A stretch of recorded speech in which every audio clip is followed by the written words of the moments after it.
we're the ones getting killed. We're the ones getting shot. We're the ones that were denied to live in certain communities. Um, we've been hung, we've been shot, and all you do is keep hearing about fear. It's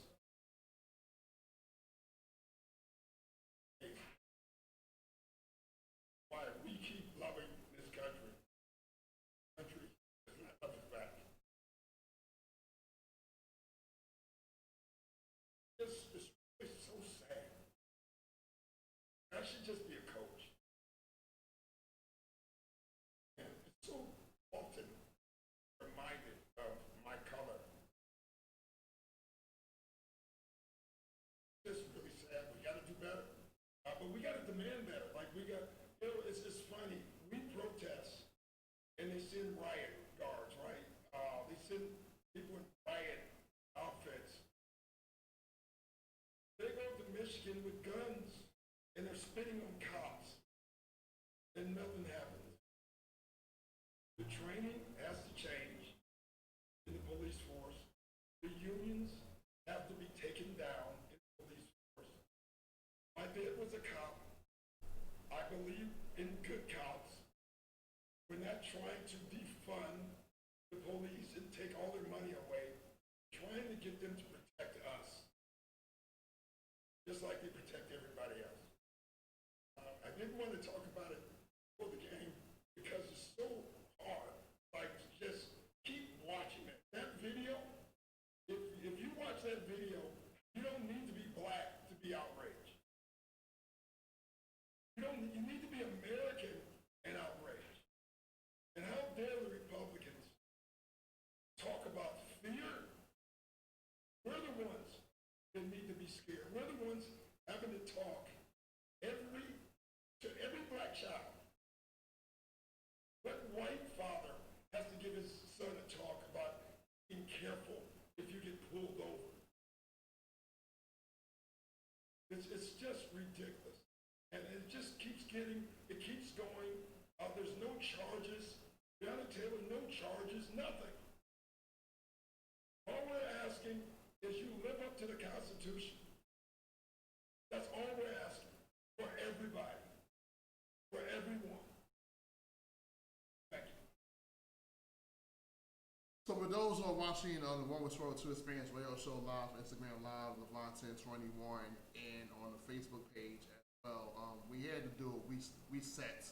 Our first guest couldn't make it, Andy Floyd, so we trying to find out where he was, but he has not got back to me. So like a live show, we gotta keep it moving. So our next guest is classmate of mine. We're in the same school together. She's a poet, author now, new author, speaker, activist, very honest. I'm glad she's here.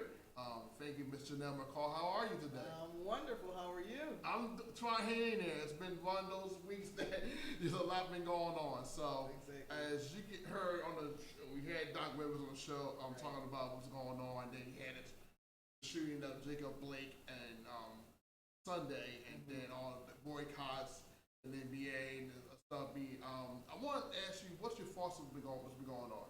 Your thoughts? My thoughts on it. It's difficult. I can say as I was listening to, re-listening to, I should say, Doc Rivers' words on it. I was sitting here saying to myself, the conversations that I've been having this week. I couldn't bring myself. One of the things that was poignant to me is I couldn't bring myself to watch the video. I've seen still pictures from the video. Right. Of course, I've had many conversations about it. I've watched the interviews with family members.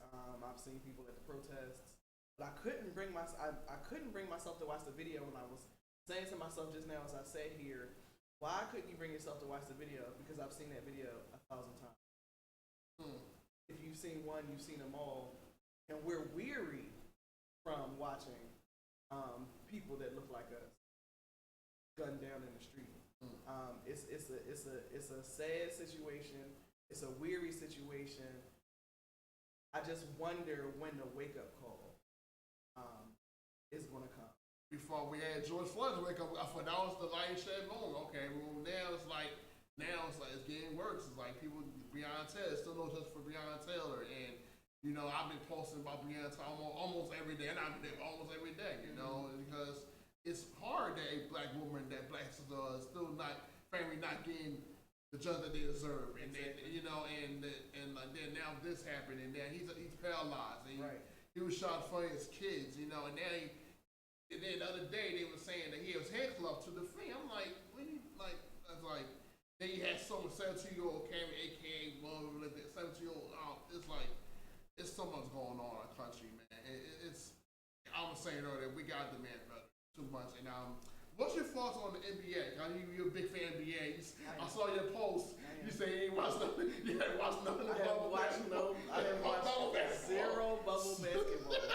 So when the Milwaukee Bucks took that stance and boycotted the game, and then it had trickle down effect on terms of other teams that were playing, also WNBA, who were proactive with this before the NBA got on. They've always been on the forefront of social justice like that. And baseball, MLS, hockey.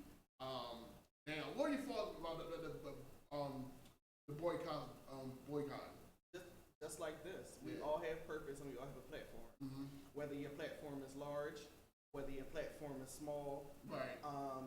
You just have to use your platform, right? And I'm grateful that they were had enough wherewithal and they were thought conscious enough to use their platform to make a difference. We so often have the opportunity to speak about things, to shed light on certain subjects, shirk that responsibility. Right. It's a responsibility for us all. It's a responsibility for us as black people, responsibility for other people of color. It's a responsibility for allies, our white allies, to do that same thing. Right.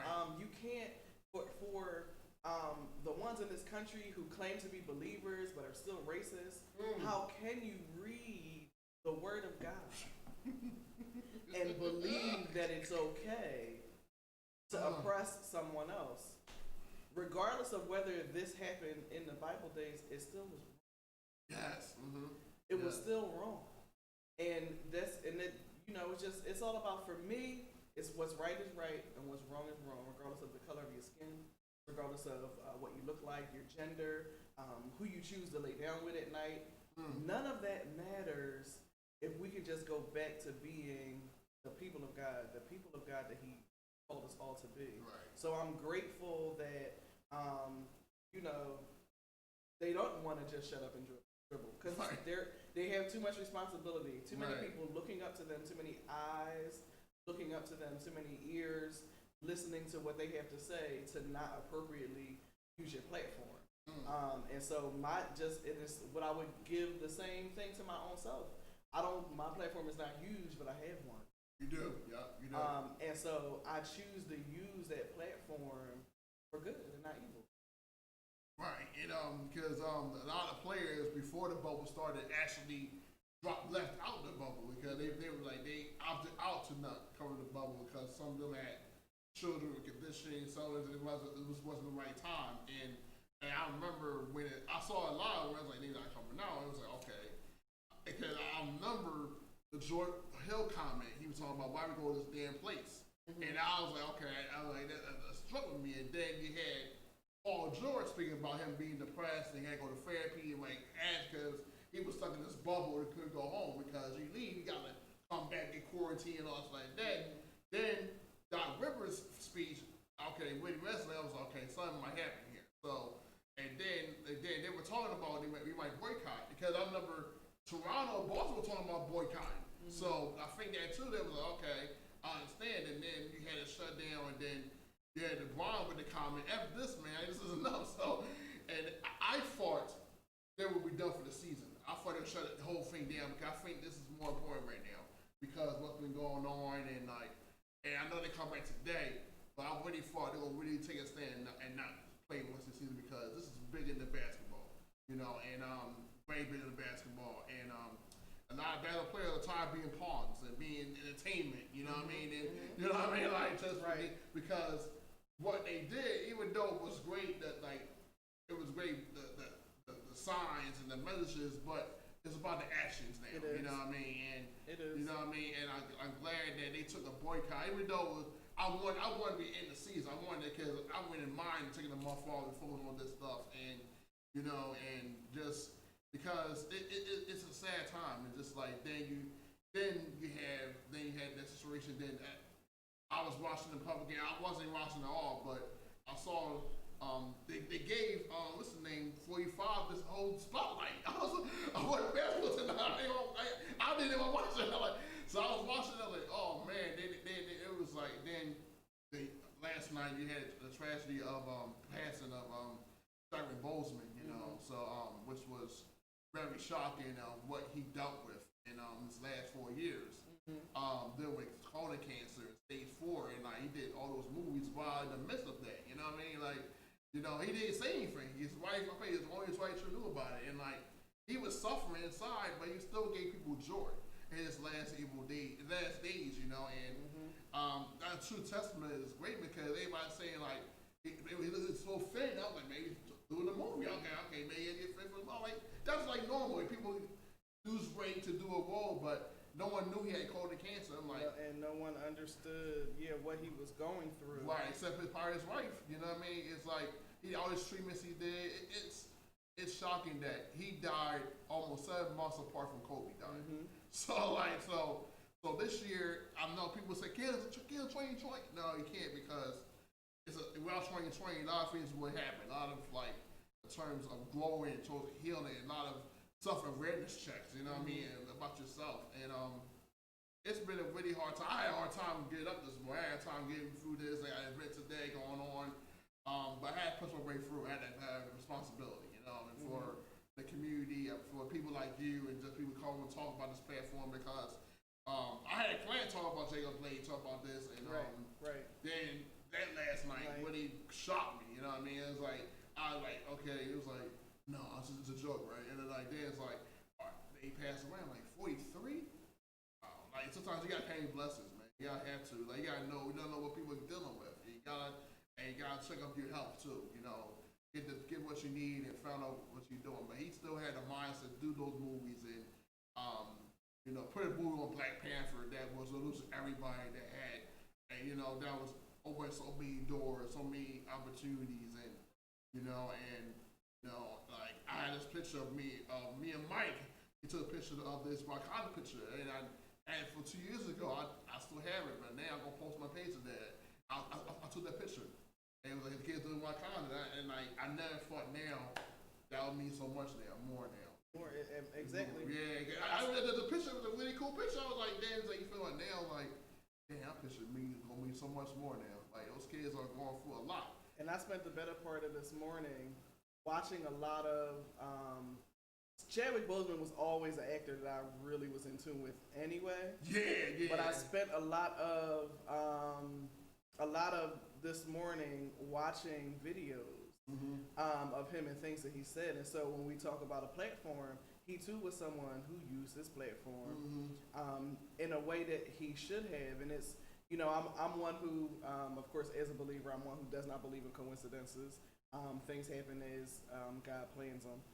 But it's no coincidence that the day that he transitioned was 8/28, and we all know that Romans 8/28 says all things work together for the good of them that love God and are called according to His purpose. If you watch Chadwick Boseman's life, this is so crazy to me. He spoke so eloquently a lot about purpose. And then for everyone I listened to and I saw people's posts this morning, throw the whole 2020 away. And what God said to me this morning in my prayer time was this: let's not denounce the year, but announce the purpose. Right. That it's the end of our procrastination. Because we think about, it was his untimely death. Right. His untimely death, but nothing is untimely to the Lord. Nothing is untimely to the Lord. And so he spent his 43 years making a difference. Right. What are we spending our time doing? What is anyone going to say about you whenever you pass away from this life?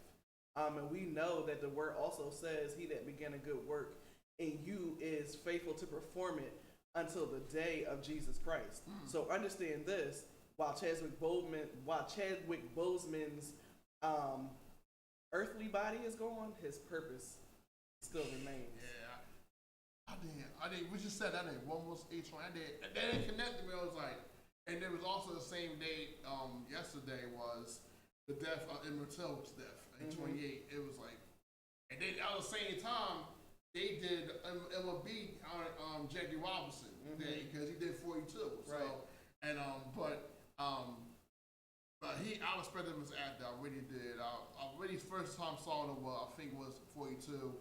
And then he did another James Brown movie. Then he did Black Panther and Avengers. Then the last movie he did, I thought it was his best work. Was 21 Bridges. He was a cop detective. I was like, he was like, I know Black Panther was his greatest work, but that movie he did was very underrated, very great in what he did, and the scene, the speaking. It was like he was just an awesome man. And I just came in for. I know they were moving on him. So. And I just wait who's gonna play him in his part. And I did see the one he just did with Spike Lee. Left. I have not seen that yet. So I think his last movie he did. But I'm gonna see that. So this is a praying time. We gotta think about the word and scriptures, and because if we go 2020 way, what would you gain from it? Because not so much we gain from this year. Even though in the midst of all these loss and anger and trauma, Right. But there's other side to it too, that of heal of work on yourself and trying to be the best person you are. And because if we make from 2020 to 2021, we can survive anything. Like, so we just gotta be as far for change.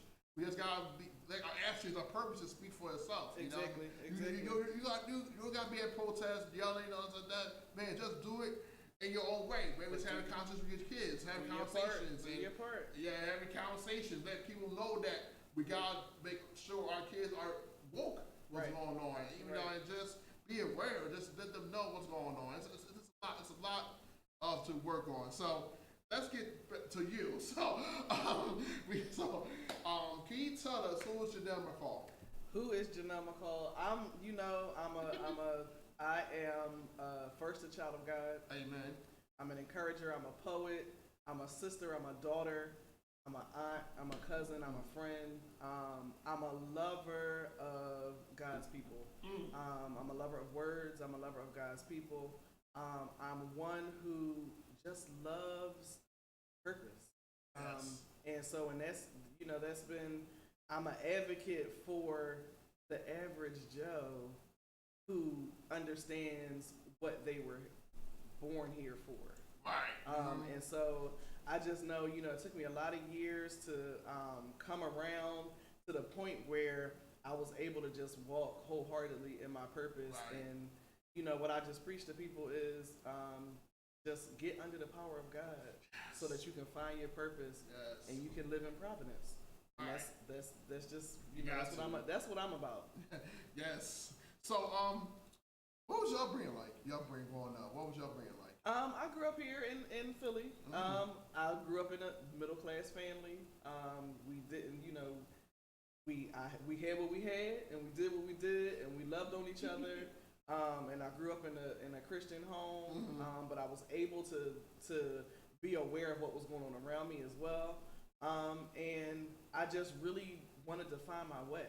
Yes. And that's what it was about. I can't say that I had a super hard knock life, but I can't say that I had a silver spoon either. I've been through some things. I've seen a lot of things, but I was given a foundation early, and I was given a God foundation early. I was taught early who God was, and I was taught how to find out who He was for myself. And I did that at a very early age. And while I've had a lot of experiences in life, because I was given that foundation, because I was trained up in the way that I should go, I didn't depart. And so I'm here as a believer, as a child of God, as a minister of the gospel, just trying to do my part, trying to make my dent. You got to make your part, walk by faith, not by sight, and just have that faith and put it to action. You and I went to college together. A long time ago. A long time ago. But it's like how God has evolved us and magnified to His purpose. So, what was your experience like at Westchester University? At Westchester, I had a great experience at Westchester. I can say I met a lot of great people who are still friends of mine to this day. That was the place where I discovered me. I didn't grow up in a shelter environment, but I wasn't one of those kids who was allowed to do everything that everybody else was doing. I kind of just was home and I went to church, and that was pretty much it. And I was trying to find myself in high school, and it was where college was where Westchester was the experience that helped me to discover who I was and what I like to do and the things that I loved and the people that I wanted to be around. And it gave me an experience to be around folks who were not like me, who didn't helped me to understand that you can be friends with people who don't do the same thing that you do. I might like to sing and write, and someone else may be a mechanic. And it gave me the ability to see that the world was bigger than what was outside of my window. That was a great experience, because I kind of knew who I was, but like much of the things really opened my eyes to do things in terms of purpose, in terms of like doing things outside my comfort zone. Because I grew up an only child in North Philly, so me going to North Philly to Westchester was like, wow. And plus, I wanted to get away. I wanted to get out of Philly because there was vibes going on and noise and the distractions. I wanted to get away and find myself. But it was like my purpose grew after I left. I felt like I had a great experience. I met people like you and surround myself. I learned about spirituality in church there. Through master builders. I learned from no, it's called someone else, but I learned a lot about spiritual growth and learned about the word and just flying it and like wow, like it's like you have that faith applied, faith applied to it. Right. And so that's fast forward now, you are an author now. So what made you decide to come now after all these years say, look, I'm going to be an author now? What made you decide to do that? Writing was something that I always did. I always did it for myself privately. I didn't think really when I would write as a child, as a teenager, even in my 20s. I didn't think at that time that I was doing it for the purposes of publishing a book or anything of the sort. I went to school. I went to Westchester as a marketing major, thinking I was going to be this big time music manager. I don't know why I thought that was going to happen, but that was my focus at the time. Maybe it was something cool to do, but I always wrote, and I never really it didn't come to me until after 35. I was at work one day. I was sitting at work, and I had read something that I had written. And sometimes, and this is what I do often, and when I feel like I need inspiration, I'll go back and read my social media posts. And it was one day I was reading a post, something that I posted on social media, and I said, this probably and the Lord just put a book in my spirit. He said, why not put your collection together? And poetry was something that I always did. I always wrote. It was something that I always did. And I really just on a whim sat at my desk at work one day, working for the city of Philadelphia. I work for the prison system now, but I used to work for the revenue department. And I was sitting at work one day, sitting in my cube one day, and the Lord said, "Put your collection together in a book." And that was the beginning of that process. And I talked myself out of it so many times. I would make plans and I would cancel plans and it was a thing, and I did that for 5 years. And I made a decision to put a manuscript together, and I walked around with it and I read it over and over, and I let other people read it. And just this past May, as a matter of fact, on May 19th, Malcolm X's birthday. Yeah, I know you're saying it. I sat at my desk And I had been going back and forth that week with whether or not I was going to finally do it. And earlier that month, I made I filled out the application to copyright it as a full collected work, and I did that.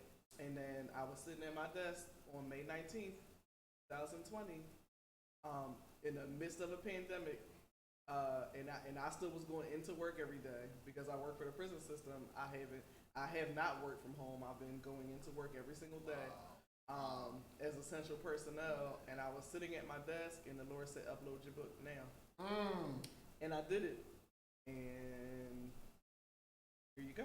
Yes. And you know, I didn't really think it through as deeply as I felt like I should have, but I'm glad that I didn't because I probably would have talked myself out of it again. Wow. But this has been nothing but a blessing. Yeah. A blessing to release this. And I always said it wasn't about I wanted to sell books. It was always about just releasing my art into the atmosphere. And letting God do what He wanted to do with it. If it inspired any one person, then my work was done.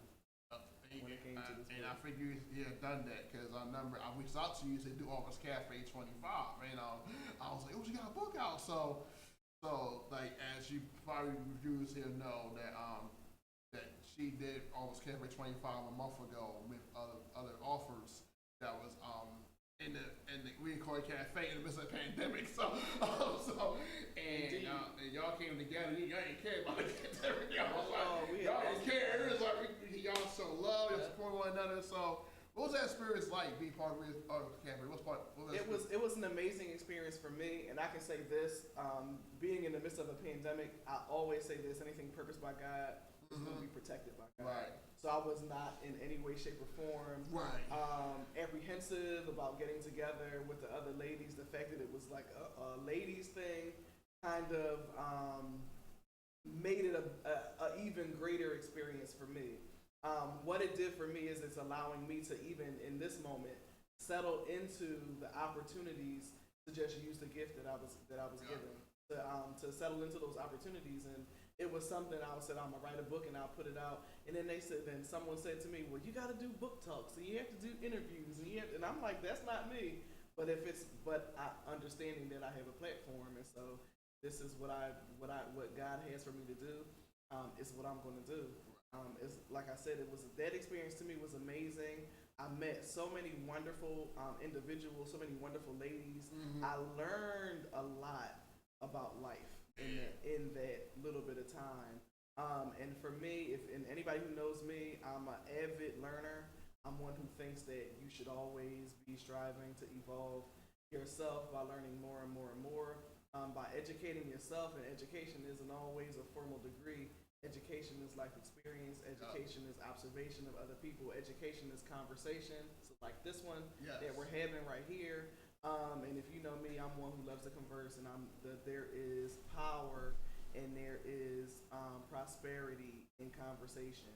And anytime that you can sit with someone else and have a think tank and knock around ideas and just become a better person, I'm all for it. And that was what that moment was.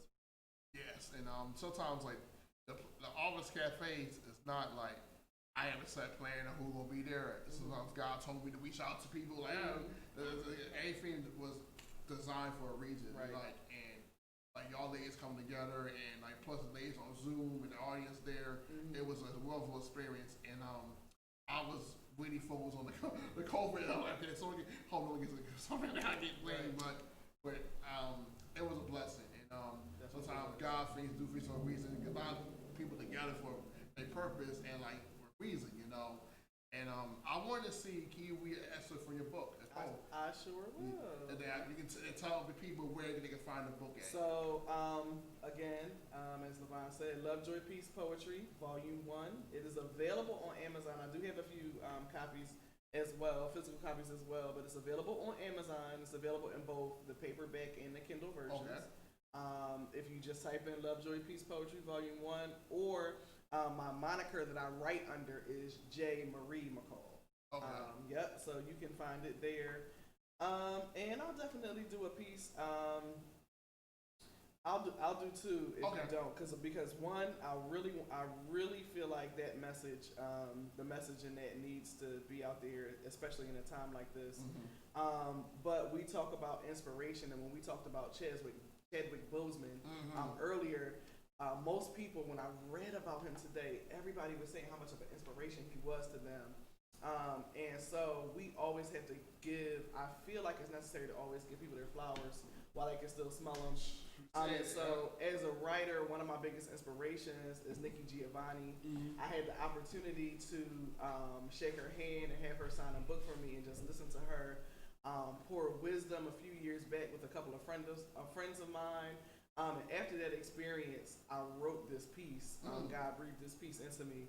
And this piece is just called Nikki's Air. And it's an ode to Nikki's air. Her air was apparent and warm, thoughtful and staunch. And slowly, as if to get a deliberate high, I breathed it in. I watched the movement of her hands as she spoke, the shine in her eyes as she thought, the curl of her lip as she wrote. Her air was not much like a cloak she put on for show. It was simply the character of her truth, a truth she knew and believed and matured. It was gritty but meaningful, and I fell into a deep trance. With every inhale, my heart filled with promise. With every exhale, I cast out fear. With breath no longer bated and a spirit free and clear, I was transformed into a newer version of me when I breathed Nikki's air. Woo! Man. So, Your mentees commented, Naija. hey Asia, what's up, boo? I'm about to see your girl in a few. I'm gonna tell her you said hi. Oh, okay.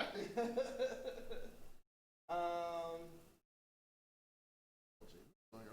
Jay Rivers, guest on the show. Thank you, Jay Rivers, who was on the show last week. Thank you for joining us on Instagram Live.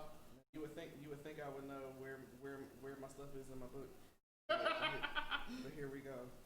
So this one here, and I'm gonna do this, and I'm gonna get out your way because Levon got some things to do and got some other guests coming on. But this piece I wrote a few years ago, and it's called "Well Done." And I think that in the midst of the time that we're in a time where we're in the midst of social unrest, a pandemic, when things are just kind of up in the air, and we're in a conundrum. That's what we want to call it. And sometimes people don't know what to do. And as I said earlier, people said, "Oh, just throw the whole 2020 away." No, walk into your purpose. This is. It's been interesting 2020. However, understand this: the heavens are still open. Yes. The heavens are still open. We can still petition God for what we want and what we need. Man. But more than petitioning Him, we need to listen to Him. And so this poem is just called "Well Done," and I'm gonna do this and get out your way. And it goes like this. While this world riots in crisis, I can't just turn my head and keep silent. Some time ago, I might have hesitated to pray or hesitated to pay. Thank God I got out of that hesitated space. Thank God, beloved, that it's not too late. Thank God He knew we needed a change. The enemy took 9 lives. The cat got through with my tongue when I should have been speaking peace before the war begun. No way we can win until the race is run. Instead, triumphant at the end and had their faces stunned. Because we gotta be ready when the Savior comes. See, these verses right here are crucial. They're definitely not what we are used to. I turn the page and I pen the flow. The backlash could be kind of brutal. It's a song of freedom for the youth to sing of power, of love, and of truth too.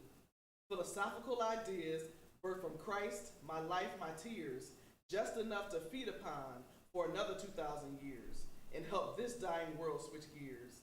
It'll end the race debate and this thing called hate, make the world placate and all fear vacate so we can cultivate a new crop of love. While we swear upon the Bible and fight for the highest title, we're totally unaware of who we rival, and Satan manipulates the final. We unknowingly spoiled the child. See, we did that by sparing the rod. Religious ritual keeps the family at odds. If we could just go back to being a people of God, our journey on this earth wouldn't be so hard. But thank God we haven't strayed away too far. We're still close enough to Him so we can get our righteous life back. And even though it feels we are under attack, we don't have to hide even if we are afraid. It all works together if we just be brave. A firm foundation has already been laid, and our minds no longer have to be enslaved. See, he raised the Savior up out of the grave that was for all of us, by the way, because we needed a save. For the ones coming after, the path we pave should be God ordained, a more conscious wave. Lives we allow to be Christ maintained. Let our flesh be slain, couple our faith in our brain. We could all be one, that ain't hard to attain. We could all live this life, it ain't hard to explain. We could all shine together and hear the Father say, well done. Wow. Again, get that book, Jamie, Will We Recall, on Amazon, hardback version or the Kindle version. I know it's like that time, so, but that was two incredible poems. Again, thank you so much for part of the show. Thank you for having me. Yes, we got a lot more work to do in terms of what we're going to do. Yes, Naija snapped your fingers. Yeah, she snapped her fingers. Thank you, Naija, for supporting your mentor, Miss McCall. So I know y'all go back. So, but again, thank you so much. So what do you have planned next in terms of, we said volume 1. So it's gonna be a volume 2 coming out? Volume 2 is coming. Volume 2 is cooking up. It's in the works. A couple more things are in the works. I just been writing. Just letting the Lord speak to me. And so volume 2 of the poetry book is coming out soon. And I've been writing some other stuff too, so look out for that. Okay. All right. Stay tuned for that, ladies and gentlemen. Where can they go follow you at? So you can follow me on social media, both Twitter and Instagram, J. Marie McCall, Janelle Marie McCall. On Facebook, I also have a writing Facebook that is also J. Marie McCall. So, okay. All right. So you can go follow J. Marie McCall for support what she's doing. She's an incredible writer, speaker. So again, if you're gonna see more of her work she's doing. We'll make sure when that volume 2 come out, she'll come out on the show and do that. So, Jamie, thank you so much. Those who are watching Instagram Live and Facebook Live, thank you so much. We'll be right back in a few minutes, where our next guest will be another author and educator, Miss Sabrina Taylor. So stay tuned. We'll be right back.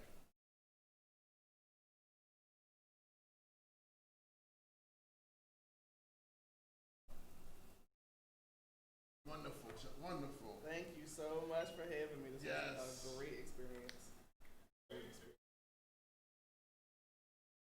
Yeah, so did you get my email about the showcase? About the 12th. Yeah, but I pushed it back to October. Because, I wanted to give y'all more time. I had time to market it the right way. So we are doing it at the cafe, but it's gonna be like virtual. So it's not gonna be like any people in there. So it's kind of like a weekend cafe. It'll be like a stage, you'll have a platform, it'll be you and the other artists there. Okay. So it'll be virtual, so people can watch it. Okay. Yeah. Sounds good. Just let me know the date, and I'll let you. I think it's October 17th. 17th. Yeah, I put some back in the month. Yeah. Let me just check my schedule and confirm the date, because I'm actually on my way to run up to my church now. My church just moved into a building. And today is moving day for us. And so I gotta run and stop by there really quickly, and my sister's getting married in 3 weeks, and then so her engagement party is tonight. So my day is full, but I'm gonna check the date, and if I'm available on that date, I'm for sure there. We take a picture of you over here. Absolutely. Real quick. I know I'm gonna take a picture real quick. Absolutely.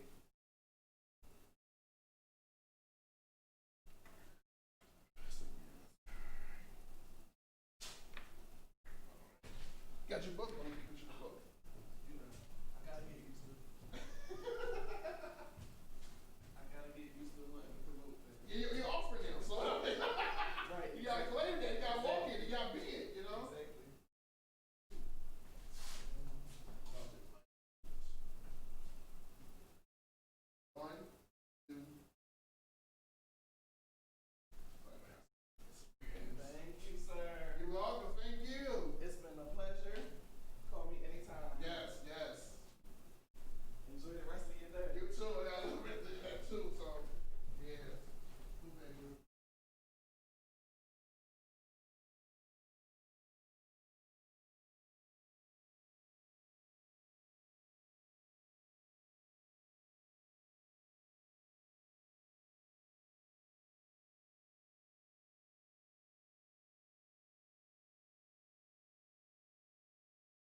know, yeah, it's been crazy, man. Then right now I have an event right now, so no, not right now, but sorry at 2. Should I close this or leave it? It a little bit open. Okay. Just close it a little bit. Yeah. So I did I'm doing a grab and go for the community. You right there.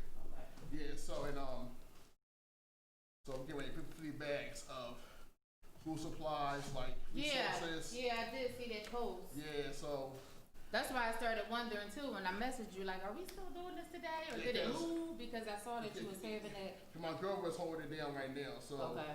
they put the bags together now. They'll start it too. So. How far is it? Like, we have to travel far to get? Where our cafe was. Oh, good. Yeah, Okay. so it's right there. So they let me use it. So I was like, I told her I was doing grab and go. She was like, okay, that's fine. So I had not be too many people in there. So it's Right. giving the bags, getting resources, and then what we're gonna do is for the parents that signed up, we was going to call them every 2 weeks. We did it until September. And what, follow up? Check on them, how they everything? doing, because this is gonna be a different school year. we haven't seen before. So Yep. in terms of like just the mindset, just the help our kids and parents get through this. Yeah. And Yeah. it's crazy because they keep saying in November they're going to reevaluate to see if they're going to continue staying virtual for the rest of the year or what. And I'm just like, they might as well, because let's say they decide to go back in the middle of November. You know what's going to happen? They get like 3 or 4 days for Thanksgiving And then off. the holiday break And is then like, Christmas, they get almost 2 weeks. So it's like you might as well wait until the new year instead of sending them back and then making them leave, send them back, making them leave. To me, it makes more sense that way. we might start.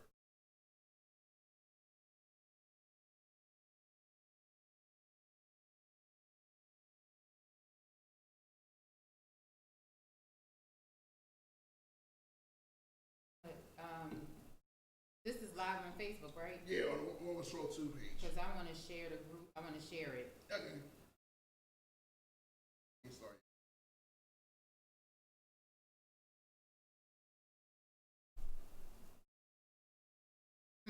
We ain't started yet, so. Oh, good. Okay. I'm like, wait, what? I thought you said we did get started.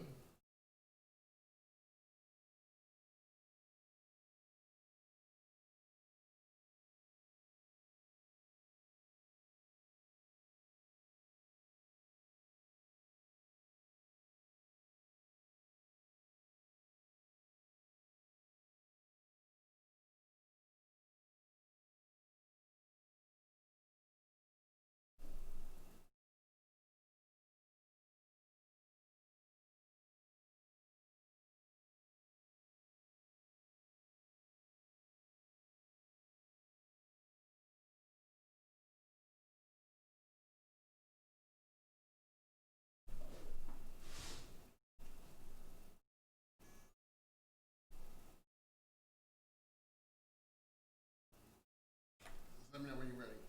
All right.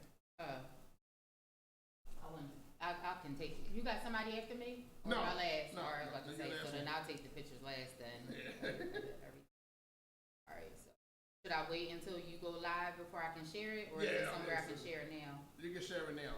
And it's on. The Women's Row 2's Facebook page. So Women's Row 2.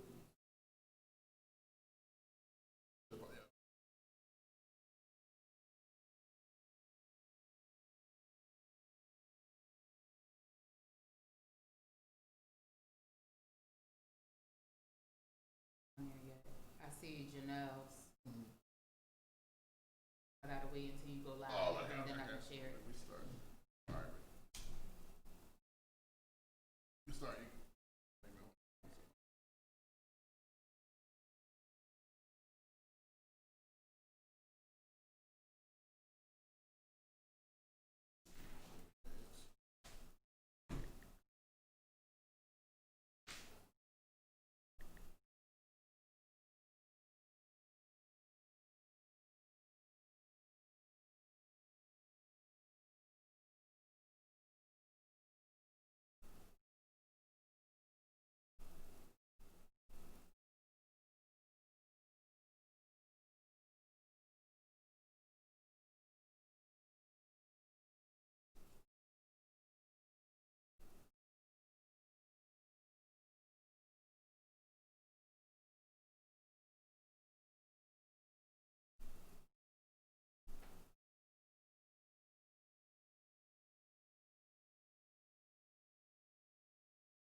So did you start this radio show too?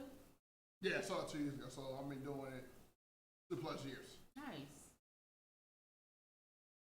I always wondered how that kind of thing went.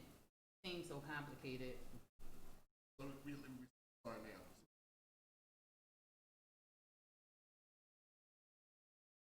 All right, welcome back to the Rolling Toronto Experience Radio Show live here. Our second guest here is here now, Miss Sabrina Taylor. How are you doing today? I'm doing pretty good. How about you? I'm trying to hang in there. You know, we had a rough week and rough 5 months, but this week has been really a lot of for the mind, the mental, and just the spiritual test in terms of just trying to hang together, trying to keep yourself together. Yeah.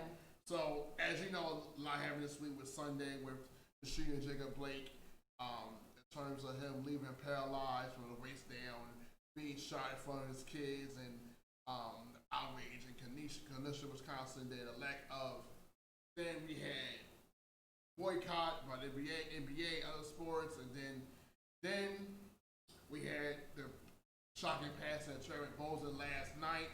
So, what are your thoughts about what's been going on this past week? Because I know 5 months been a lot, but this whole week alone, what's your thoughts about it? Yeah, it's just so much. It's like you said, it's been a lot going on the last few months, but just within 1 week, when we look at how much stuff can happen at one time, it's just like overwhelming. So, with regards to that killing, again, yet another killing, it's just sad. It's almost like, I'm starting to feel like all the work that's being done is not really being heard. It's not, they're not really hearing us. They're not really taking us serious. And for everybody to be marching and, speaking to their politicians and taking so many stands, and then the same thing just keep happening. It's like, when is the point ever going to really get across? And, it's just a lot. Yeah, it's a lot. So just in terms of an emotional standpoint, and like, I actually went away I went away to that city just to get away from it. Even though it was still in my mind, but then you come home and then you get home and you prepare for the show, for today's show, and then you see Chadwick Post. I'm like, no, that's a joke, right? Like, that can't be a joke. And then it's like, wow, he died with colon cancer. Yeah. He did like 10 movies while he had cancer. Exactly. I'm saying like, we can play so much stuff. A little thing, we can't do this, but this man did 10 movies. But pretty much no one knew about it except a couple of people. His family probably knew, but yeah, even though it was helping to take away inside, he still did 10 movies. Yeah. Like, everybody thought like, well, that song, he was really skinny, but maybe they was thinking do a movie role. Okay, after everybody does that, but he didn't know he was doing stage 4. I'm like, wow. And then it's like he was so young too, and then like it's like. He gave that movie inspired a lot of people that we didn't see in Black Superhero before, and like made it really cool. And like then he did other movies like Jackie Robinson, Thurgood Marshall, James Brown, Ernie Davis. Then one he did last year, 21 Bridges really was his best works. I mean, for me. And then the movie did Spike Lee. I think that was Netflix. I didn't see that one yet, but. It was a shock. I was like, wow, like, there's a whole lot to take in. And just like, sometimes you got like, you never know what someone's dealing with. You never know. Like, you never know. Like, what that man what he was dealing with, and that commits his work, his commitment. I saw the video he spoke at the graduation at Howard. He had cancer.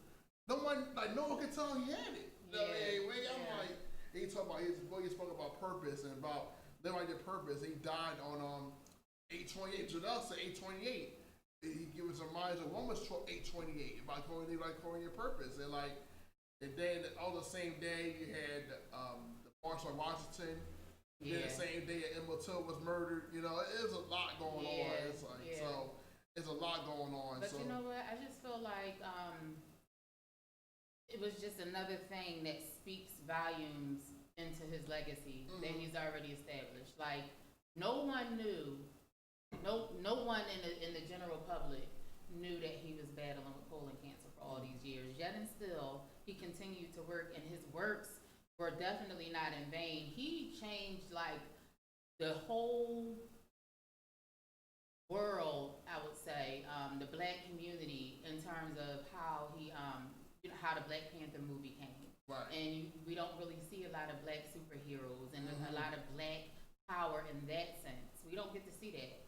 And so that movie just really took off and it changed a lot. Let the children see that there are black superheroes, and then there were so many messages within that movie. And like you said, all the other movies that you named, like he left his mark. And then now that we find out in his last 4 years, he still continued to work and press on, even though he was dealing with this issue. And that is nothing, not a minor issue. It's not a cold. It's not a flu. It's not something that we deal with often. He had colon cancer, something that was eating away at his insides, and he continued to push on. So that's just definitely encouragement and inspiration for all of it. Yeah, and that's the true testament to his grit and perseverance. Exactly. And like he said the same about living their life to the fullest in the midst of the pain you're going through. You still have responsibility to do movies to help us be more aware, more conscious of who we are, be more proud of who we are. Have movies like look like us. And just the fact he did that alone was like so true grit and true test of his character, his worth. But it's definitely something that we had to learn from and honor him to think about grit and perseverance, and that this man had cancer. We comparing so many little things, and now now it's like more than ever. And I took a picture a couple years ago. Speakers had the kids from my school. They were Wakanda pose. And it was about 2 years ago. I think 2 years ago, and it was my profile picture for my business for a while. Okay. I took it down once it's up, but now I might put it back up because that picture is so many values now, so much. In terms of like what we had to do as a people, just come together, And that's the hard part. Yeah, That's the hard part. And we talk about it so much that we need to come together and we need unity and everything like that. But the unfortunate part is that it's easier said than done. You can have a lot of people standing together for one specific reason and purpose, and everybody's touching and agreeing, on the same thing. But then you still divide it because you have people over here that just don't care. They're just doing their own thing. They're just, every man for themselves, or it's just me and mine.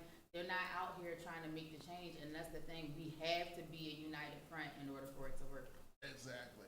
You're exactly right. You gotta be united, all fronts. You can't say you love someone, they talk about their back. You can't do that. You can't say we're this together, then you shoot up someone. like it doesn't make sense. So, I want to ask you, who is Sabrina Taylor? Ooh, who is that girl? Who is she?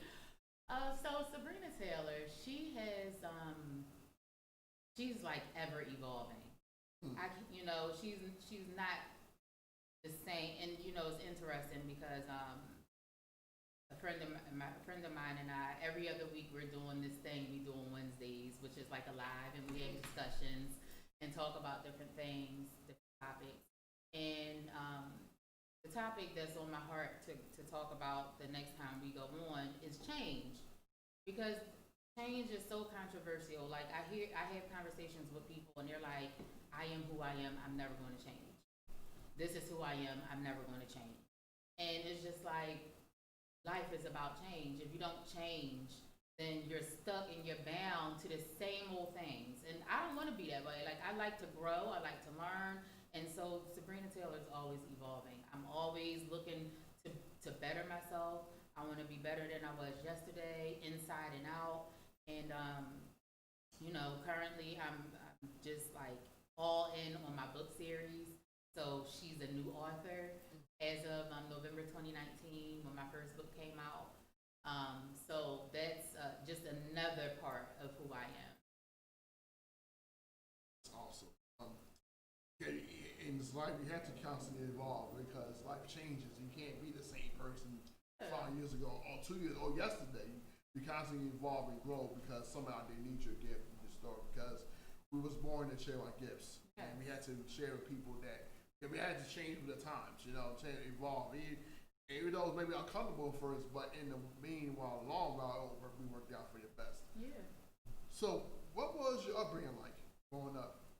So I grew up in a two-parent household until I was about 10.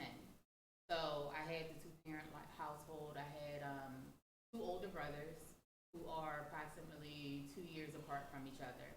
And then there was me. And then 4 years after me came my two younger sisters, and they're twins.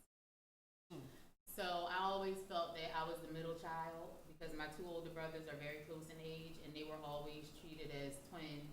But one did, the other did. They, if one got it, the other got it. If one went, the other went. And then I was the girl that came after them. Then I was treated like a girl.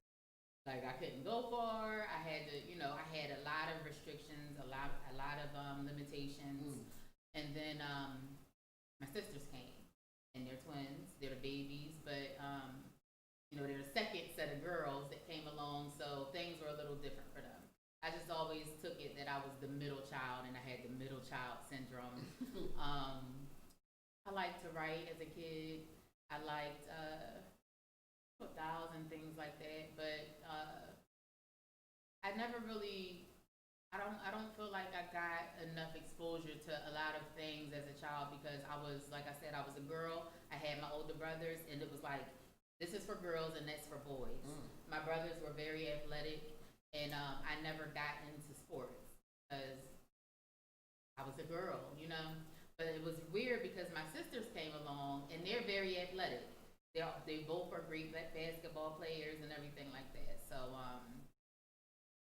one thing that I'm very intentional about now is just trying to encourage kids to just be who they are. Like if you like something, if you enjoy partaking in a certain activity, learn about it and partake in that activity. Don't feel like, oh, that's for boys, that's for girls. Oh man, I wish I could think of the young lady's name who was on the football team for her high school. She was like the first girl to become a part of the football team, and she had this amazing running speed. She was just very skilled at football, and a lot of people were against her being on the boys football team. And she was like, no, I want to play. Like, I want to play with the players. I don't want you to try to create a girls team. I don't want you to try to put me with the lighter weight players. I want to play with the players. And she proved herself to be a great football player. So, I'm very thoughtful about that. I don't think we should put restrictions and limitations on kids. If they enjoy doing certain things, let them enjoy it. Right. Maybe the girl likes to play basketball. Maybe the boy likes to dance. Maybe, we got to stop doing that because it doesn't matter at the end of the day. If they're good at it, they're good at it. Right. We should put kids in a box, because we was born to be outside the box, not to fit in a box. Because it wouldn't make sense because we wasn't born that way. You're supposed to be yourself, enjoy what you love that you found happiness with. That should give you joy. So, in the midst of at the same time, as you was growing, you became an educator, and now you're an author. So, what made you decide to become an educator and then now an author? So the way that I fell into education was like one of those things that you didn't know was going to lead you to like a path of greatness. You didn't know that it was really a part of the plan. You just thought you were doing it because you were just doing it. I always enjoyed kids. I always liked working with children. My grandmother had a family daycare. My mother had a family daycare. When I was in high school, I participated in the Family and Child Development Program, where my peers would have their siblings come in and we would conduct an education program for these kids, lesson plans, curriculum, everything. After high school, I got a job at a child care center in my neighborhood. Okay. And that's kind of how it got started. I started there. And then I started working at another child care in my neighborhood. I was there for 9 years, but during the 9 years I was there, almost 9, not quite 9, maybe about 8. During the time that I was there, I completed my associate's degree and bachelor's degree in early child education. I traveled abroad 2 times, and it was just like I didn't know that me working here was going to lead me, to obtaining my master's degree later on. And working in a role that I'm working in now and writing children's books. I didn't know. I just thought that I I liked working with kids. I knew that. I knew it was enjoyable, but I didn't know that it was a part of like my plan to be in it for as long as I was. And then in terms of the children's book, because I was a teacher, there was just so many experiences that I had with kids, conversations we had. A lot of people think that children are kids; they're just kids. They don't know what they're talking about. Some people don't take the time to listen, but kids are are really smart and they know things, and they retain things. As they say, their brains are like sponges. They know stuff, and so when you really have a conversation with kids, it's just like, wow, this kid really knows what they're talking about. So a lot of experiences so far with this book. The first series that I wrote called "You Can Be." It's about encounters with various students that I had throughout my time teaching. Learning about how to take time and listen and talk and give feedback, and that's how I got started with the book. Just taking conversations and experiences that I had in the classroom and putting them on paper, because there was purpose behind it, messages behind it, and I feel like I need the world to know. I need educators to know. I need parents to know. Anybody who work with children or have their own children need to hear the message. So, still teaching, right? Correct. I am not teaching, but I Oh, supervise okay. teachers. I'm still in the education field. Oh, but okay. I'm my role is called Education and Disabilities Coordinator. So I supervise a group of 14 teachers. I oversee 6 classrooms currently. And children that are in our program with special needs and they have an IFSP, I make sure that they're getting the services. So I'm still in the field. I'm just not teaching kids right now. So, is your field in terms of what you're doing now? Have they went all virtual or there's some plan to? If they have went virtual, what has been the process of like doing that? You say we're needs, so it's like, has that experience been like doing the transition to virtual? So we've been virtual since March. Okay. And March 13th was our last day, effective March 16th, Monday. Yep. We started out by just checking in with the families weekly. You had to contact every family at least once a week, just to check in, see if they need anything, because at that time we thought we were only out for 2 weeks. Right. So the goal was just to keep in contact and make sure they're okay. Whatever needs they had, we were providing them. Like the way our program is, we provide everything. The children come into the center, but we provide 2 meals, snack, blankets, sheets, formula, baby food, everything aside from like breast milk. Infants who are being breastfed, like obviously we don't provide that, but we provide everything else: diapers, wipes, pull-ups. If the families need wipes and things at home, we provide wipes and diapers. We provide clothing. We have these resources to where if our families are in need, we provide them their needs. So throughout the time that we first were out, we just made sure their needs were being met. During the weekly check-ins, the teachers would read and talk to the children to make sure they were still getting that interaction. And then starting around June, when we realized that we were still out and we were still going to be out, we were going to be out until September 30th. So at that point, we started to go into more of an in-depth curriculum, implementing our curriculum, informing lesson plans. This is the structure of our meetings. It's not just going to be checking in. It's not going to just be reading a book.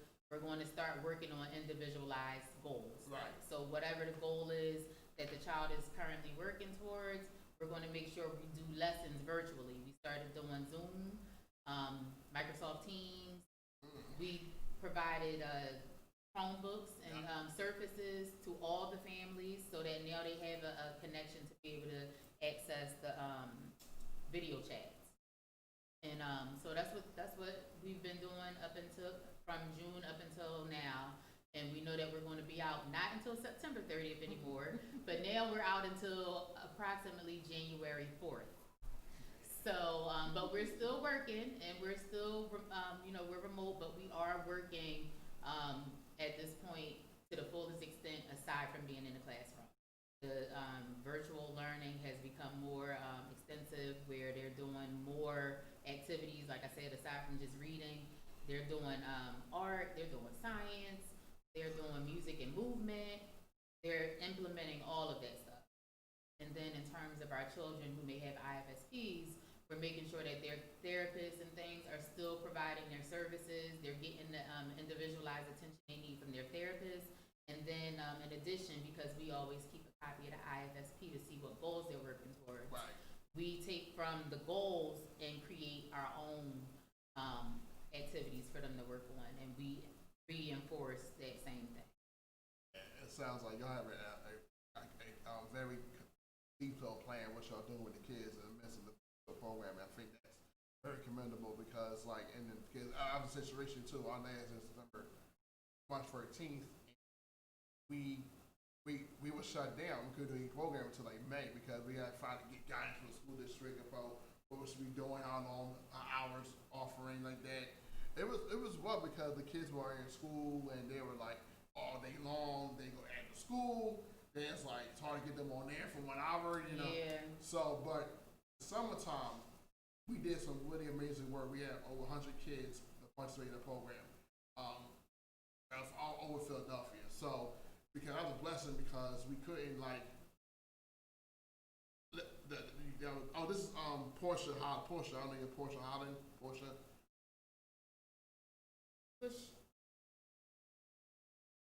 I'm trying to think of where we're gonna.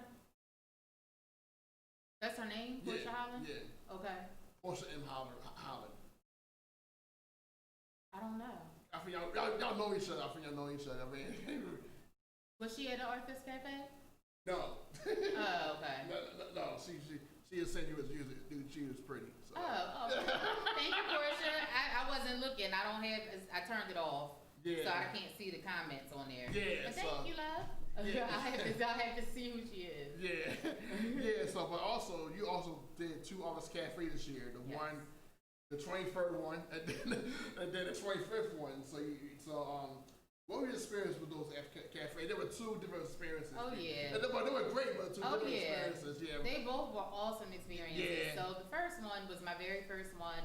I was still, even though, like I said, I'm a new author, so Yeah. I'm still getting my feet wet. But that was one of my first experiences speaking in front of another group of authors about the book. So it was a great opportunity for me, good experience to have. I did meet other authors Yep. who I was able to connect with and learn a little bit more. Kind of, when we first get there, the authors all set up like their own little stations. Yep. Like we're provided with tables where we can set up our books and any items pertaining to our being an author. Right. So I love that I was able to go to the different tables and see what other authors had and what other authors do because I'm new, and so I dressed my table up, but I like to get ideas and learn from other people Yeah. about why they do what they do, and if it would benefit me for me to try to do the same thing or something similar. So that's always great. It's always great to hear other people's why. So it's inspirational. And then, so that was my first one. The second one was a little more,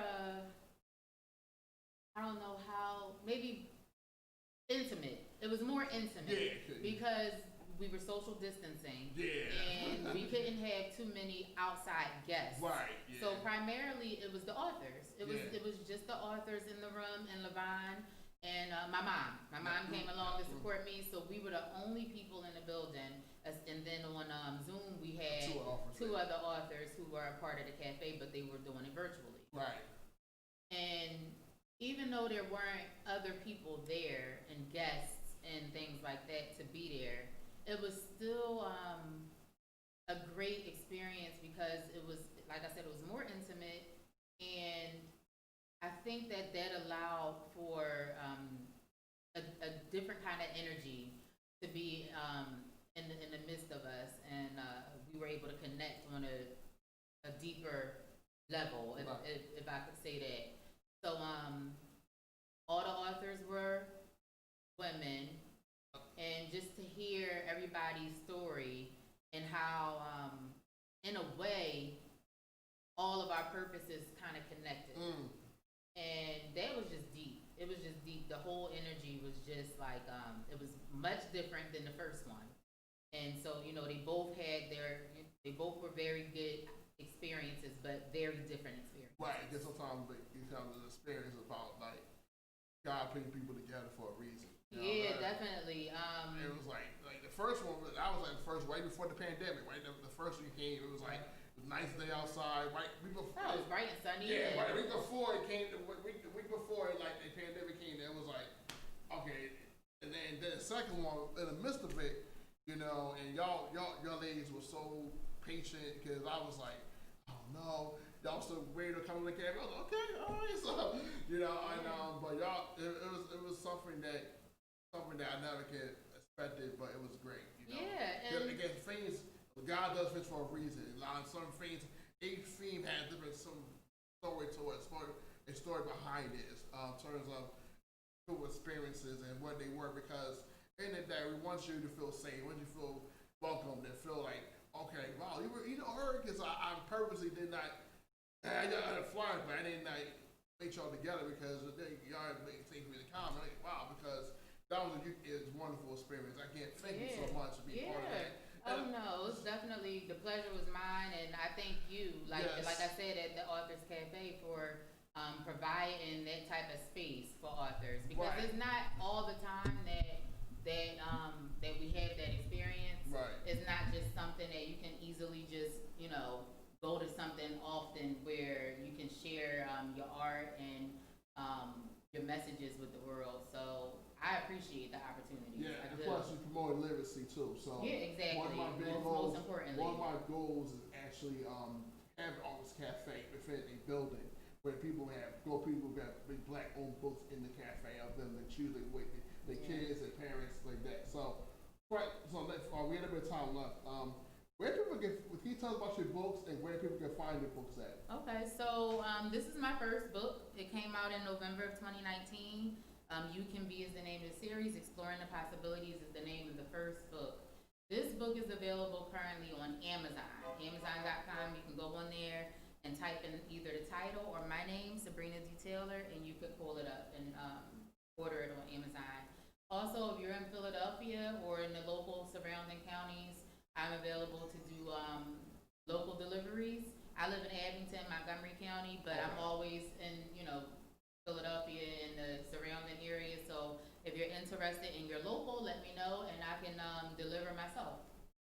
Alana the Dancer is the second part of the You Can Be series.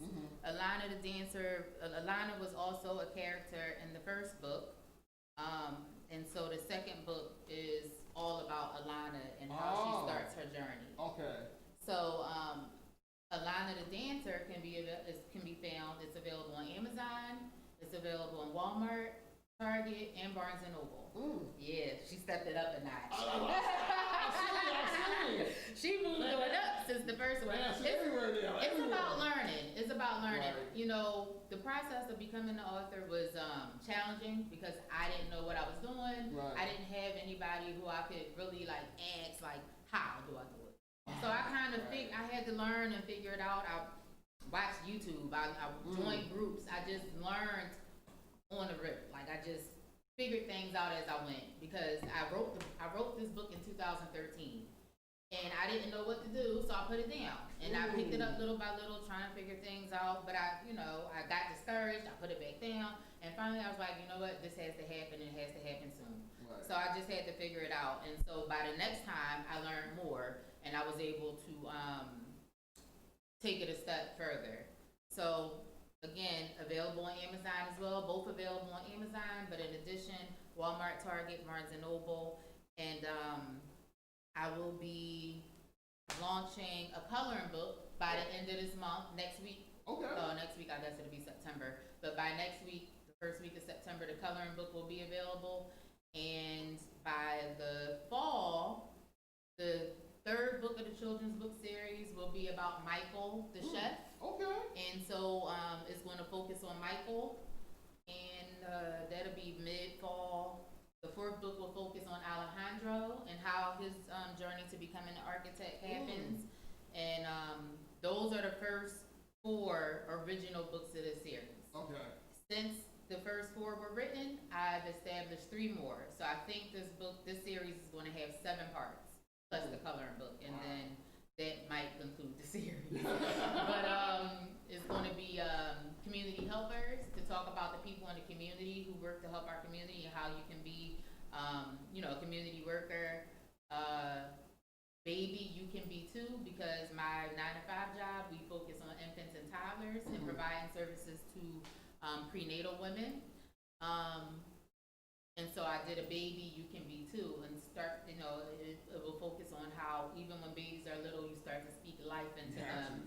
And, you don't wait until they're grown to start showing them the possibilities. You speak life into them as a child and let them know how important they are, how special they are, they're unique, and, you expose them to different things.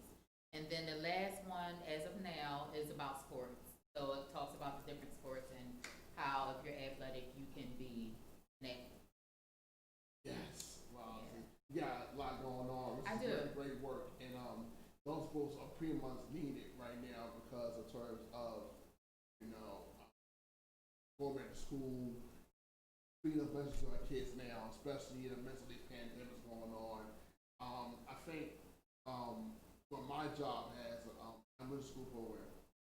So once we get started, I would love to do a virtual meeting with my kids. Yeah, definitely. Yeah, it's all because they need that. They need that inspiration, that hope and guidance. In terms of you can do anything you want. Definitely. In the midst of this, you don't have to be what people tell you to be. You be what you want to be and do it unapologetic. Yeah. And that's what it's about. So. Again, Sabrina, thank you so much for being part of the show. Thank you for having me. I know you've been a great supporter of Patty Gray's Office Cafe series and what we've been doing and what we're trying to accomplish because we want literacy, promote safe terms, learning and growing. I want our people to grow and thrive and not be complacent. Yeah. So, because I want to thank people who are watching on air. My mentee, Aisha's on here, Miss Capers, Victoria Best, Portia was on here, Purple Lay was on here. Oh, that's my sister. Oh, okay. I know. Okay. She came to the first Office Cafe. Okay. Wonderful. Ashley's one of my mentees, so she's a senior. She at my event right now. So. Oh, nice. Okay. I think Shayla Rose on here, Shades George on here, Shay Monroe. I don't even know her. She's a teacher. Oh, nice. Yeah, so she works with Institutals too. Oh, nice. Okay. So she could connect with her too. Yeah. Your books will be good for her class as well. Nice. But Sabrina, thank you so much. Thank you. Appreciate y'all. Thanks for just joining us. I know it's gonna pass 2 o'clock. And plus also at the same time going on at our Required Cafe right now is on Grab and Go for school year. So if you're a parent or if you have a young one going to school this week or starting school already, come get a free grab bag from our team. We have food in there. We have resources in there for you between 2 and 4 at Required Cafe. Meet my awesome team. I will be there in a few minutes. So enjoy the rest of the day, and also please stay prayerful, stay woke. Stay woke what's going on. Be part of the problem. Speak up when something you see is wrong, and say something about it. And because in the day we got reflect on what's been going on, and know that you can do anything. Do not be complacent. You can just be who you are and not worry about people's fame. Have a good Saturday, everyone. And Lord, I'll see you back on next Saturday for the One with Struggle to Experience radio show.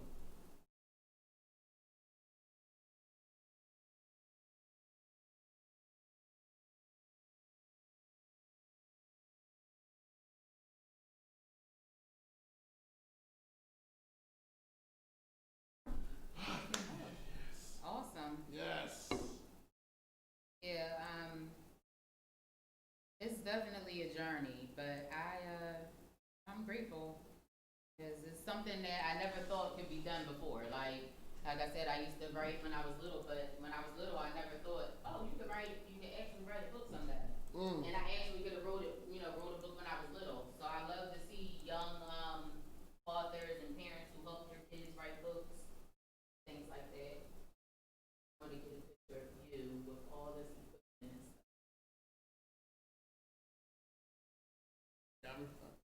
You take, I want to take a picture of you on the side right here. Okay.